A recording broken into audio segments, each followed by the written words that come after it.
Supreme কোর্টে ঢাকা অভিষেক ব্যানার্জি এই আবেদন কোনো গ্রহণযোগ্য নেই। অভিষেকের আবেদন খারিজ সুপ্রিম কোর্টে ফের ধাক্কা, অভিষেক ব্যানার্জি আবেদন খারিজ করল সুপ্রিম কোর্ট। বিচারপতি অভিজিৎ গঙ্গোপাধ্যায় এবং বিচারপতি অমৃতা সিনহার মন্তব্যের বিরোধিতায় সুপ্রিম কোর্টের দ্বারস্থ হয়েছিলেন অভিষেক। এই মুহূর্তে এই আবেদন কোনো গ্রহণযোগ্যতা নেই, তাই আর্জি খারিজ বলেই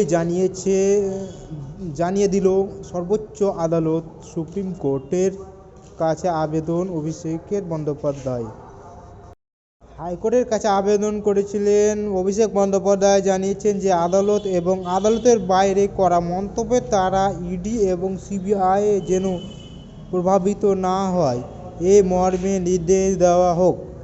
রাজনৈতিক উদ্দেশ্যে বক্তব্যের জন্য বিচারপতি অভিজিৎ গঙ্গোপাধ্যায়ের বিরুদ্ধে পদক্ষেপ করুন কলকাতা হাইকোর্ট প্রধান বিচারপতি গঙ্গোপাধ্যায় ও বিচারপতি অমৃতা সিনহা যাতে বিরূপ মন্তব্য থেকে বিরত থাকেন তার জন্য প্রয়োজনীয় নির্দেশ দেওয়া হোক।